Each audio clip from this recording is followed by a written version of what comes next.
ചിങ്കു അമ്മയെ 3 മക്കളും ആയിപ്പ. ചിങ്കു അമ്മയുടേതായിപ്പ 3 മക്കളും. ഗുഡാപ്പി പെങ്കൊച്ച് നടക്കാൻ തുടങ്ങി. പെങ്കൊച്ച് നടക്കുക പിച്ച വെച്ചിരിക്കുന്നു. നാളെ നമുക്ക് ഗുഡാപ്പിയെ കുളിപ്പിക്കുന്ന വീഡിയോ ഇടാം. നാളെ നമുക്ക് ഗുഡാപ്പിനെ കുളിപ്പിക്കണം. കുളിപ്പിച്ച് സുന്ദരനാക്കണം. ഗുഡാപ്പി നോക്കുക ചിങ്കമ്മ എന്തുവാ ചെയ്യുന്നതെന്ന് നോക്കുക.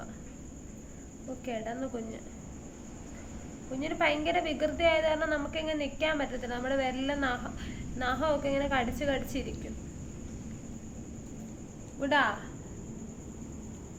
ഗുഡാപ്പേ സുന്ദരനും സുന്ദരി അവിടോട്ട് നോക്കിയിരിക്കുന്നു. ഗുഡാപ്പി പൊന്നാണോ ഇത്?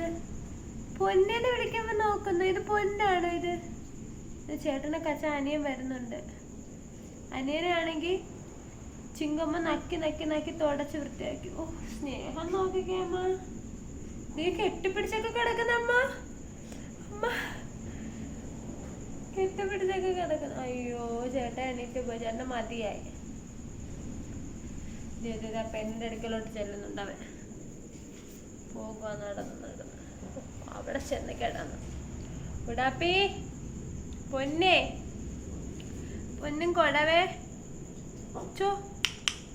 അതാരാ സുന്ദരനാണോ അത്? ഇവിടെ പെങ്കൊച്ചും സുന്ദരനും ഉറങ്ങുക. ഗുഡാപ്പി മാത്രമേ ഉള്ളൂ ഉണർന്നിരിക്കുന്നത്. പൊന്നെ സുന്ദരനാണോ ഇത്? ഓ ഉടക്കം വരുന്നു. രാത്രിയായി. ഞാൻ കുറച്ച് ഉറങ്ങട്ടെന്ന്. എടീ ഇത് എന്ത് കഷ്ടമാ. ഇവന്റെ പുറകെ ഞാൻ വീഡിയോ എടുക്കാൻ നടക്കണമല്ലോ. ഉറങ്ങിണ്ടോ പൊന്ന? ഫോട്ടോ എടുത്തോട്ടെ? ഒരു ഫോട്ടോ വേണ്ടേ? അയ്യോ മുഖം മാറ്റിക്കളഞ്ഞ.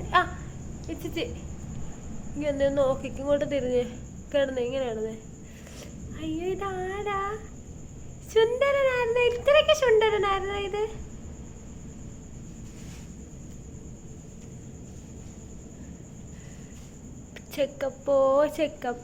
ചെക്കപ്പോ ഇത് നോക്കിക്കേ. പോയി ഗുഡാപ്പി ഓടി പോകുന്നുണ്ട്. പൊന്നെങ്കി വാ ഇവിടെ പോയി ഇവരെ കാണിക്കാം. സുന്ദരൻ കണ്ണു തുറന്ന് വെച്ചോണ്ട് ഉറങ്ങുക. അപ്പൊ ടാറ്റാ. ഇവിടെ ഉമ്മ പഞ്ചാട് ഉമ്മ.